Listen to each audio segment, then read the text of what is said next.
नमस्कार मेरे प्रिय भाइयों बहनों। आज हमने एक वीडियो देखा जिसमें धर्म और विज्ञान को लेकर बहस हो रही है और उस वीडियो में तार्किक अपने तर्क दे रहे हैं, युवा वर्ग भी तर्क दे रहे हैं। इसमें 4 बहुत ही शिक्षित और अभिज्ञ व्यक्ति हैं और सबने यही प्रमाणित किया कि विज्ञान ही प्रगति का पथ है और मज़हब जो है, जो रिलीजन है, जो धर्म है, वो जितना विघटनकारी शक्ति है और जितना दुख हम झेल रहे हैं समाज में, ये धर्म ही इसका मुख्य कारण है। उसमें एक व्यक्ति कोशिश भी करते हैं किंतु वो भी अपने कोशिश में सफल नहीं हो पाए। देखिए, आपको हम उस वीडियो का एक झलक दिखाते हैं। बड़ा हिस्सा है, यूरोप के कई सारे मुल्क हैं जहां पे आप पता चलेगा कि 80% लोग नास्तिक हैं। वो खुशहाल देश हैं और जो देश जितने ज्यादा धार्मिक है, इतने कट्टर धार्मिक, उतनी बदहाली में रह रहे हैं।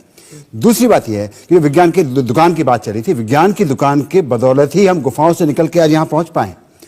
धार्मिक दुकानों तो इंसानों को बर्बाद करके रख दिया पूरी दुनिया में। एक ईश्वर की आप बात करते हैं, वो ईश्वर कैसा ईश्वर है? ये थानेदार की तरह है। उसके हम हाथ जोड़ें, गिड़गिड़ाएं, रोज उसकी तारीफ करें, 4 दिन नहीं तारीफ करें तो नाराज हो जाएगा, हमारा सत्यानाश कर देगा। ऐसा कैसा ईश्वर है ये कि जिसको रिश्वत चाहिए, जिसको हमारा भला करने की रिश्वत चाहिए, प्रसाद चढ़ाना है, पूजा करनी, अपने बाल कटवा देने, किसी को अपने हाथ कटवा देने, किसी को खतना करवा लेना। कैसा ईश्वर है ये उसको खुश करने के लिए? तो ये जो बेचारे मिट्टी के जिनको हमने बनाया, क्या कहते हैं, मिट्टी से बनाया है इनको। और ये मिट्टी से बनाया, एक बनाया था उसने, कहते हैं कि एक शैतान को बनाया था जिसको आग से बनाया था, उसने सारी दुनिया, कहते हैं कि सारी दुनिया को बिगाड़ दिया। तो हमारी क्या गलती है? सजा देनी तो अपने शैतान को सजा दो या खुद सजा भोगो, खुद जलो नरक की आग में, हमें क्यों जलाते हो? अब पिताजी, मैं एक बात कहना चाहता हूँ कि ईश्वर नहीं है, इसके लिए बार बार विज्ञान की जरूरत नहीं है। सदियों पहले हमारे संतों ने, समाज सुधारकों ने, कबीर ने, तुकाराम ने, चंडीदास ने, इन्होंने सबने कहा है कि ऐसी कोई चीज़ नहीं है। दुनिया कितनी बेवकूफ़ है जो पत्थर पूजने जाती है, घर की चक्की कोई नहीं पूछती, उन्होंने कहा है। ये बहस जो है, और इसके लिए ईश्वर नहीं सिद्ध होने के लिए ज़मीन से जुड़ा हुआ आदमी होना चाहिए। मानुष्य सत्य है मेरा, मनुष्य में मेरी आस्था है, शब्दों में आस्था है जो पुरखों ने दिए हैं। संत चंडीदास ने कहा था, मानुष्य सत्य सवार ऊपर तहार ऊपर नहीं। मानुष्य सत्य ईश्वर है। भाषा, शब्द की प्रतिबद्धता वो है। शब्दों में, कठिन शब्दों में और चीज़ों को गड़बड़ करके लोगों को मूर्ख बनाना और भ्रमित करना, ये सत्य नहीं है। वो न धार्मिक भाषा है न मजहबी भाषा है।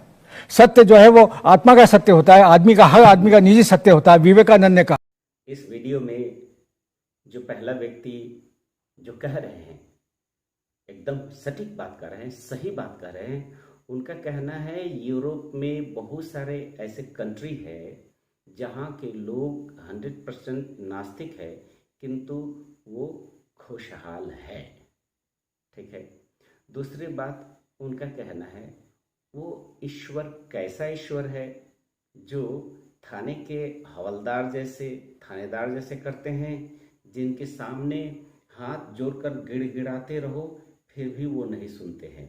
2-4 दिन उनका अगर प्रशंसा नहीं करे तो वो नाराज हो जाते हैं, श्राप दे देते हैं या फिर पनिशमेंट देते हैं।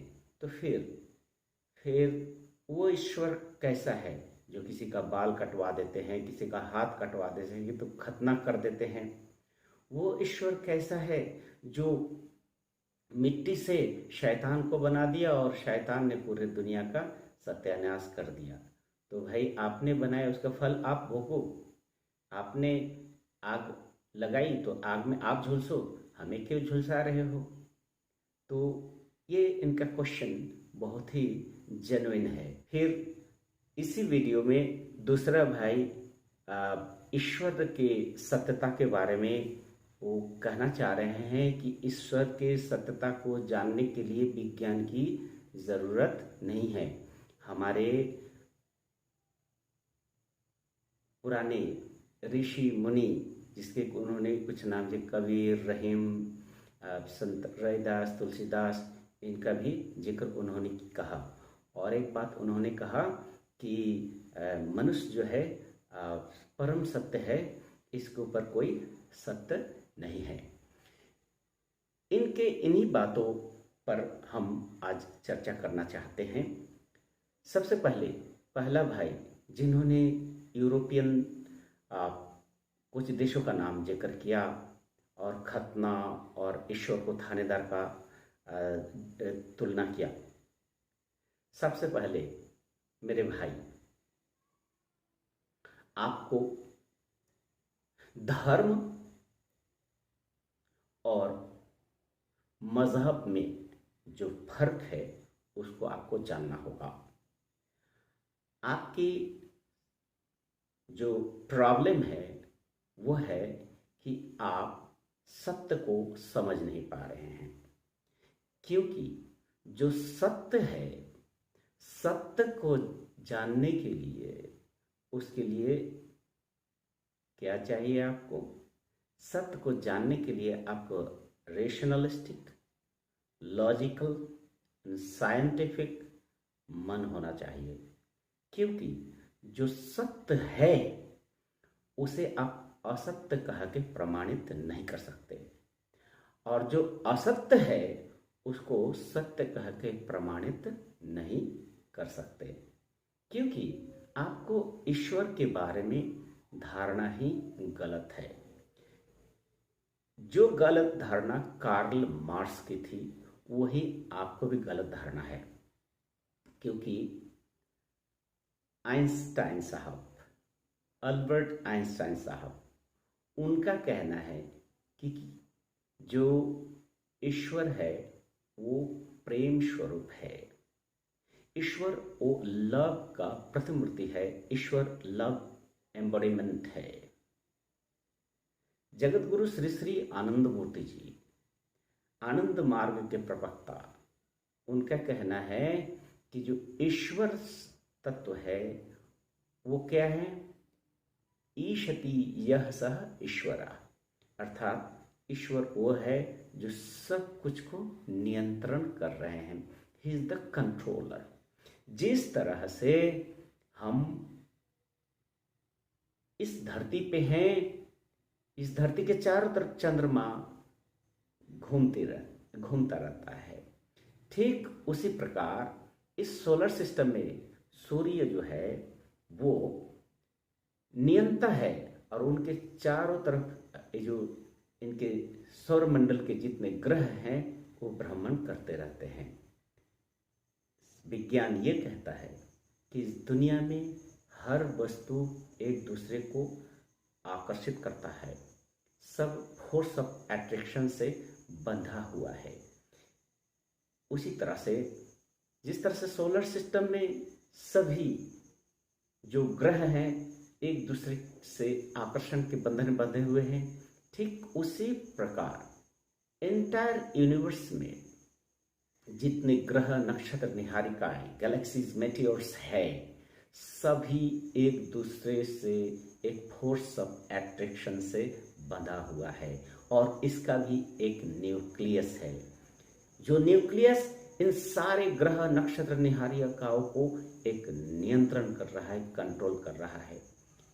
इसी कंट्रोल करने वाली जो शक्ति है, इसी को आइंस्टाइन साहब ने फोर्स ऑफ ग्रेविटी कहा है, और उन्होंने फोर्स ऑफ लव बोलता है, कहते हैं। उन्होंने कहा कि love is also attraction, so God is the love personified.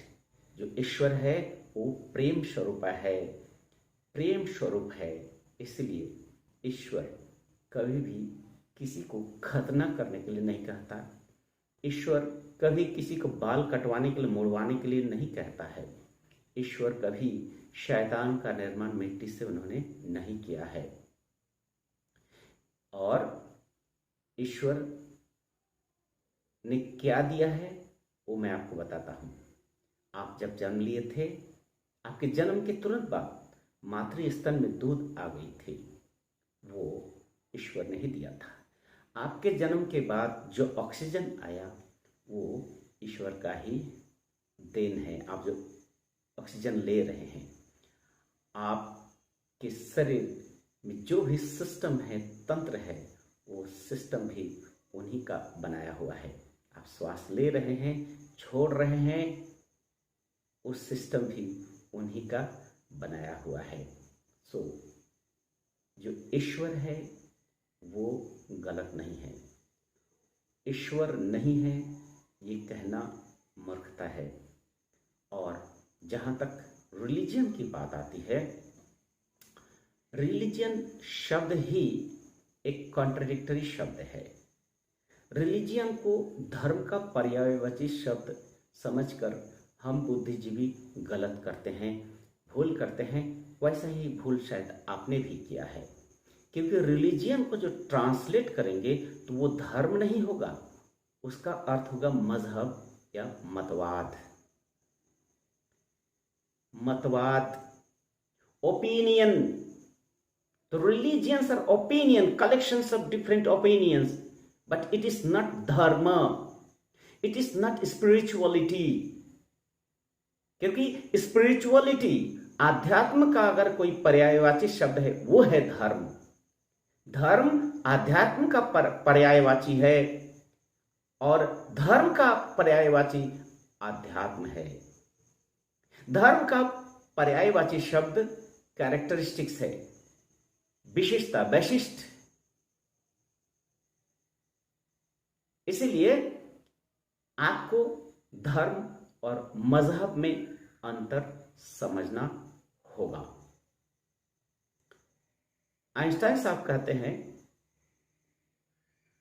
Science without religion is lame. मतलब विज्ञान आध्यात्म के बिना लंगड़ा है और रिलीजन विदाउट साइंस क्या है? अंधा है। इस चीज को हमें जानना होगा, क्योंकि एक अंधा और एक है लंगड़ा।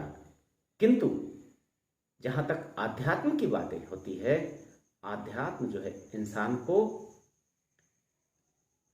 साइंस इंसान को आध्यात्म तक पहुंचाता है और आध्यात्म जो है इटसेल्फ इज ए साइंस। आध्यात्म लॉजिक, रैशनैलिटी एंड विज्ञान को मानता है, क्योंकि आध्यात्म itself is a spirituality, itself is a science. और जितने भी मैटेरियलिस्टिक जो विज्ञान है, वो विज्ञान आध्यात्म का ही अंग है, क्योंकि विज्ञान का अर्थ ही होता है विशेष ज्ञान। विज्ञान का अर्थ ही होता है नोन टू अननोन, ज्ञात से अज्ञात की ओर जानना, अर्थात सत्य का खोज भी विज्ञान करता है और आध्यात्म भी सत्य का ही खोज करता है। इसलिए आध्यात्म और विज्ञान में कोई कंट्राडिक्शन नहीं है। हाँ, विज्ञान और मजहब में कंट्राडिक्शन है, विज्ञान और मतवाद में कंट्राडिक्शन है, विज्ञान और मजहब में, धर्म मत में कंट्राडिक्शन है, क्योंकि धर्म मत, मजहब ये सब विज्ञान को नहीं मानता है। अर्थात लॉजिक, रेशनैलिटी ये काफी दूर है, तर्क युक्ति से ये काफी दूर है। और रिलीजन समाज में ध्वंस किया है, मजहब समाज में घृणा फैलाया है, मजहब खतना करवाता है, मजहब बाल मुड़वाता है, मजहब एक दूसरे से लड़वाता है, मजहब एक दूसरे से भेदभाव क्रिएट करता है, किंतु आध्यात्म नहीं है। इसीलिए आध्यात्म और मजहब ये दो बिल्कुल अलग अलग चीजें हैं और आप सब बुद्धिजीवियों को यही चीज समझना होगा, नहीं तो जिंदगी भर इस डिबेट में ही पड़े रहेंगे। कभी आध्यात्मिक जो आनंद स्वरूप आध्यात्म है उसको समझ नहीं पाएंगे, क्योंकि आध्यात्म घृणा, द्वेष, लज्जा, भेदभाव से ऊपर होता है। आध्यात्म मनुष्य को मुक्त करता है इस तरह प्रकार के बंधनों से। ठीक उसी प्रकार विज्ञान भी मनुष्य को सत्य की ओर ले जाता है। अब हम आपको उसी वीडियो का दूसरा क्लिप जो है दिखाते हैं, जिसमें दो यंग शिक्षित यंग क्वेश्चन पूछते हैं कि धर्म जो है खून खराबा, लड़ाई, जिहाद, आतंक को फैलाया है, और ऐसे आतंक को हम क्यों माने और क्यों प्रश्रय दें। ये तो विज्ञान है, जो विज्ञान मनुष्य को प्रगति का पथ दिखाया है, और मजहब हमेशा लड़ाई झगड़ा और युद्ध ही कराया है। मेरा ये पूछना है कि आप जैसे जानते होंगे कि भगवान के नाम पे इस दुनिया में लाखों युद्ध होते हैं। एक इंस्टीट्यूशन साइंस है, एक इंस्टीट्यूशन रिलीजन है। मैं रिलीजन और भगवान को जोड़ नहीं रहा हूं, बस मैं ये बोल रहा हूं कि भगवान एक रिलीजन का प्रतिनिधि है, तो वो प्रतिनिधि बैठ करके ये सब देखता रहता है। साइंस के नाम पे आज तक आप मुझे एक युग बता दीजिए जो साइंस में आपस में साइंस ने स्टार्ट किया हो।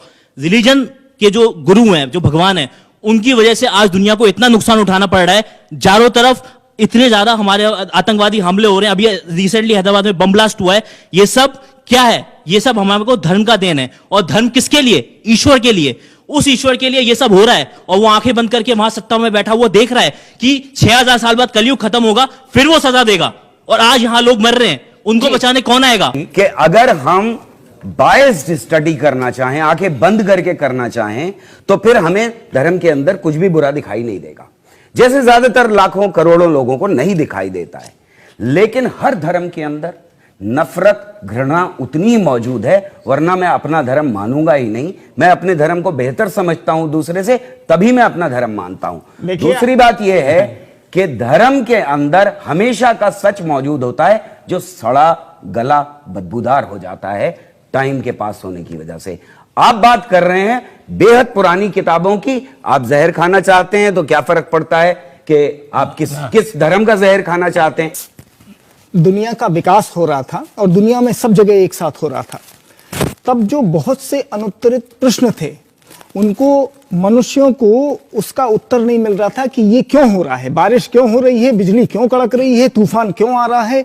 तो उन्होंने सोचा कि ये निश्चित रूप से कोई अदृश्य सत्ता का कमाल है, और उन्होंने एक अदृश्य सत्ता को मानना शुरू कर दिया। फिर अलग अलग जगहों पर लोगों ने नियम बनाने शुरू किए, समाज को बांधने के लिए अलग अलग धर्मों का शुरू हुआ। परंतु सत्य बात यही है कि ईश्वर जो है वो आस्था और विश्वास का विषय है, उसको आप खोजने नहीं जाइए। जो बात ये हो रही थी कि धर्म की दुकान और विज्ञान की दुकान, कभी विज्ञान आपसे आकर ये नहीं कहेगा कि मुझको मानो, वो तो आपको मानना ही पड़ेगा। उसके अलावा आपके पास और कोई चारा ही नहीं है। तो जो ईश्वर की बात है वो विश्वास और आस्था की है, तर्क की नहीं है। मैं हाथ जोड़ करके सभी आस्तिकों से और धर्म वालों से, ईश्वर वालों से कहना चाहता हूं, कृपया तर्क मत करिए, बुद्धि मत लगाइए। तर्क करने की गुंजाइश वो विज्ञान में होती है, धर्म में नहीं, आस्था में नहीं, विश्वास में नहीं। वहां पर तर्क का कोई काम नहीं है। वहां तो आप मानो, आंख बंद करके देखिए। विज्ञान होता है, वहां पर डाउट होता है, आप शक कर सकते हैं, परंतु भगवान में, धर्म में आप शक नहीं कर सकते। वहां शक की, डाउट की कोई गुंजाइश नहीं। और वो यहाँ पे बैठे हुए लोगों में भी दिख रहा है। आप पूछिए सवाल। मेरा सवाल स्वामी जी से है।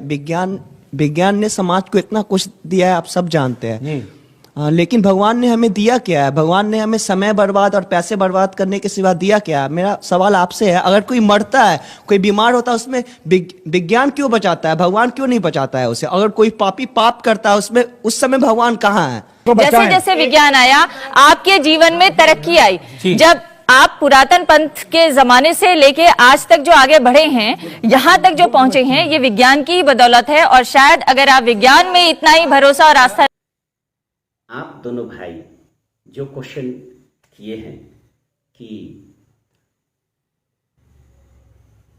रिलीजियन अब तक युद्ध कराया है, मजहब अब तक युद्ध कराया है, इसलिए रिलीजियन का कोई कंट्रीब्यूशन नहीं है समाज के लिए, सिर्फ विज्ञान का ही ये देन है कि आज हम इतना उन्नति किए हैं या विकास किए हैं। ठीक है भाई, आपका क्वेश्चन बहुत ही जेन्युइन है, क्योंकि आपने जो कहा एकदम कटु सत्य है। क्योंकि रिलीजियन ही तो युद्ध कराया है, अब तक मजहबी लड़ाइयाँ बहुत हुई है, क्योंकि मजहब बने ही है लड़ाई करने के लिए। ठीक उसी तरह से आपको मैं पुनः कहूँगा, क्योंकि religion is divisive force. Religion division create करता है, रिलीजियन ऊंच नीच का भेदभाव करता है, नफरत फैलाता है रिलीजियन। किंतु आध्यात्म कभी रिलीजियन नहीं फैलाता है। आध्यात्म लोगों को जोड़ता है, आध्यात्म किसी को तोड़ ही नहीं सकता।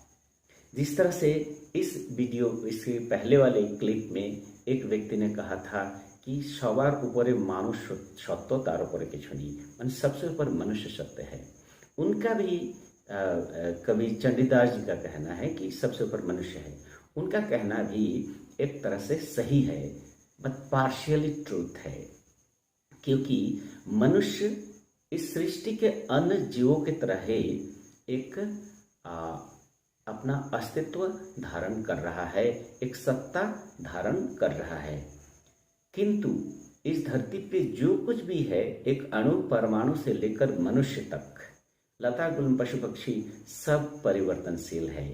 रिलेटिव ट्रूथ है, ये एब्सोल्यूट ट्रूथ नहीं है। एब्सोल्यूट ट्रूथ क्या है? वो एब्सोल्यूट ट्रूथ ही परम ब्रह्म है। एब्सोल्यूट ट्रूथ ही परम चैतन्य सत्ता है। एब्सोल्यूट ट्रूथ ही दुनिया का नियंता है, और वो दुनिया का नियंता के कारण इस धरती पे कोई लड़ाई नहीं हुई है, ना वो लड़ाई चाहते हैं, क्योंकि वो तो आनंद मूर्ति है, वो आनंद स्वरूप है, वो आनंद ही चाहते हैं। और जिस तरह से वो स्वयं आनंद स्वरूप है, वो चाहते हैं उनका संतान संतति भी आनंद में ही रहे। हाँ, किंतु नादान, अनाड़ी, मजहबी मत अवलंबी जितने हैं, मतवाद है, ये नफरत फैलाया है, ईश्वर ने नहीं। क्योंकि रिलीजियन मनुष्य का बनाया हुआ है, ईश्वर का नहीं। ये हम मनुष्य का भूल है कि हम मनुष्य के बनाए हुए, मनुष्य के कपोल कल्पित मूर्तियों को, मनुष्य के कपोल कल्पित जितने भी तथाकथित भगवान हैं, इनको परम और चरम मानकर चल रहे हैं। किंतु जितने ऋषि मुनि हुए हैं, वो कभी ये भेदभाव पैदा नहीं किए हैं, क्योंकि ऋषि जो होते हैं वो दूरदृष्टा होते हैं, सत्य दृष्टा होते हैं, और सत्य दृष्टा ट्रूथ को जानते हैं। इसीलिए वैज्ञानिक भी सत्य दृष्टा हैं, जो एक आध्यात्मिक पथ पे चल रहे हैं वो भी सत्य दृष्टा है। दोनों खोज कर रहे हैं। एक मैटेरियलिस्टिक वर्ल्ड में, जड़ जगत में वो इस सत्य को खोज रहे हैं, दूसरा वो अंतर जगत में सत्य को खोजते हैं, और दोनों ही उस परम सत्य तक ही ले जाता है। क्योंकि मैटेरियलिस्टिक साइंस के दो पार्ट हैं। एक है उसका क्रूडर पार्ट, एक्सटीरियर पार्ट, जो हम क्रूड के रूप में देखते हैं, किंतु जब उनके अंदर प्रवेश करते हैं मैटर के, तो हम सूक्ष्म जगत को, सूक्ष्मता की ओर बढ़ते हैं, सटलिटी की ओर बढ़ते हैं, रिफाइननेस की ओर जाते हैं, और सत्यता की ओर जाते हैं।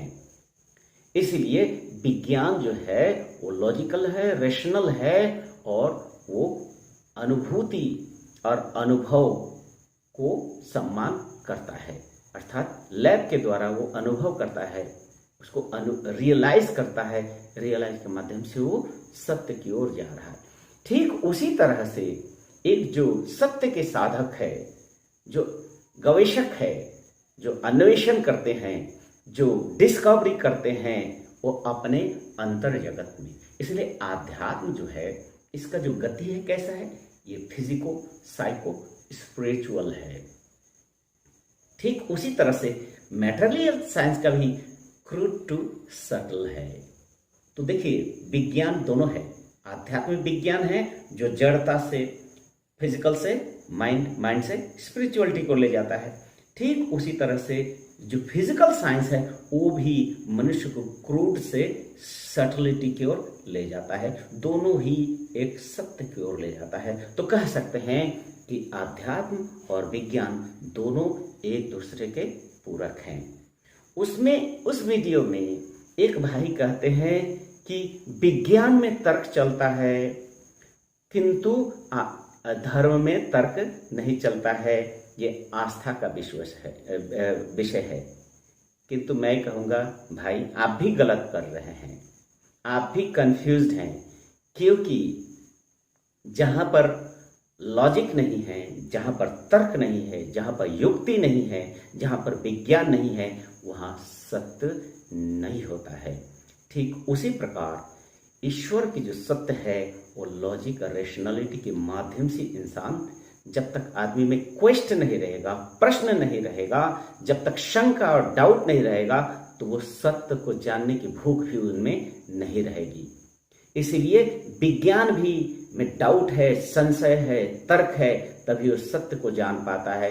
ठीक उसी तरह से आध्यात्म में भी शंका संशय अगर रहेगा तो भी उनको आत्म को जानने की, परम तत्व को, एब्सोल्यूट ट्रूथ को जानने की भूख रहेगी।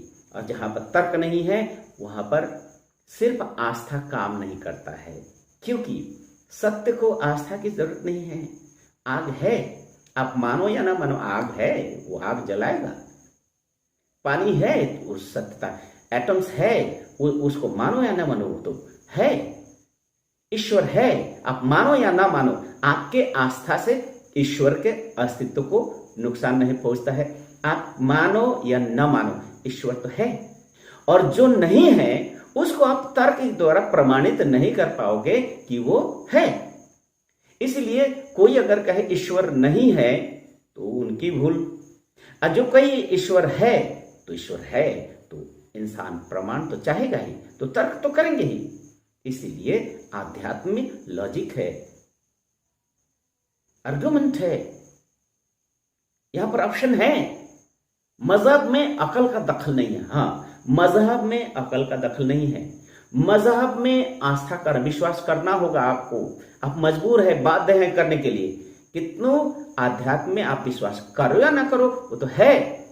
किसी नास्तिक के ना कहने से ईश्वर का अस्तित्व तो खत्म नहीं हो जाता है, और किसी आस्तिक के हाँ कहने से भी ईश्वर का अस्तित्व जो है धूमिल नहीं होता है। ईश्वर तो है, वो है, वो थे और रहेंगे।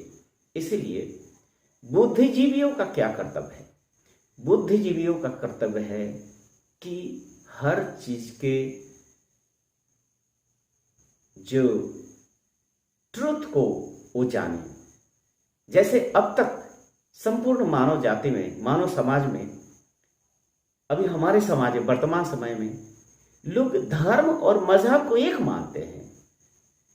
आनंद मार्ग आज से 50 साल से, यही 55 साल से, अर्थात 1955 से आनंद मार्ग यही कह रहा है कि नहीं जी, रिलीजियन और आध्यात्मिक एक नहीं है। रिलीजियन मनुष्य का बनाया हुआ है और आध्यात्मिक शाश्वत है। धर्म शाश्वत है, धर्म को कोई खत्म नहीं कर सकता, धर्म तो रहेगा ही। इसलिए जुआ बंधुओं जो विज्ञान को मानते हैं, आप भी युक्ति का पथ चले, अनुभव और एक्सपेरिमेंट के पथ से चले। धर्म अंधता, और कोई भी चीज में अंधता, अगर मैटेरियलिस्टिक वर्ल्ड में भी अगर अंधविश्वासी रखते हैं, वो भी आपको आगे नहीं बढ़ने देगा, क्योंकि मैटेरियलिस्टिक साइंस भी अभी जीवन का उत्पत्ति का कारण प्रमाणित नहीं कर पाया है। और जिसे आप साइंस कहते हैं, कि जिस साइंस के कारण आप खो से निकले हैं, गुफाओं से निकल कर यहाँ आए हैं, देखेंगे उस गुफा से निकालने वाले भी ऋषि ही थे, सत्यद्रष्टा ऋषि ही थे। वो ऋषि ही थे जिन्होंने पहिए का आविष्कार किया था। वो ऋषि ही थे जिन्होंने आपको पत्थर का औजार बनाना सिखाया था। वो ऋषि ही थे जिन्होंने स्टीम इंजन बनाया। वो ऋषि ही थे जो तीर धनुष बनाया। वो ऋषि ही थे धीरे धीरे धीरे धीरे आत्ममंथन करके, अपने अंदर में गवेषणा करके, अनुसंधान करके समाज को दिया है। जिसको आप साइंटिस्ट कहते हैं वर्तमान युग के, यही परम सत्य नहीं है, क्योंकि ये पुराने ऋषि मुनियों के अनुभव और अनुभूतियों के पथ पे ही चलकर अपने अनुभूतियों को प्रमाणित किया है। इसलिए कोई भी जो आज जिसे आप वर्तमान कहते हैं, कल भी वर्तमान था, उससे पहले भी वर्तमान था, हजारों हजार साल पहले भी वर्तमान थी। तो ये जो एवर प्रोग्रेसिंग जो फेनोमेना है, ये एवर प्रोग्रेसिंग फेनोमेना आध्यात्म के कारण, आध्यात्म और विज्ञान के कारण हुआ है। क्योंकि आध्यात्म विज्ञान देखते हैं, अगर गहराई से देखेंगे, दोनों एक परम सत्य की ओर ले जाता है, एब्सोल्यूट ट्रूथ की ओर ले जाता है। इसलिए कंफ्यूजन होने की जरूरत नहीं है। हाँ, मजहबी जो डिस्प्यूट है उससे हमें दूर रहना है, मतवादी डिस्प्यूट से दूर रहना है, मानव निर्मित मूर्तियों और पूजा अर्चना वंदना इससे दूर रहना है, मजहबी पाखंड अंधविश्वास कुसंस्कारों से दूर रहना है। हमेशा सदा सर्वदा रैशनलिस्टिक, लॉजिकल एंड साइंटिफिक पथ ही मनुष्य को प्रगति और एब्सोल्यूट ट्रूथ को जानने में सहायक होता है। धन्यवाद, नमस्कार।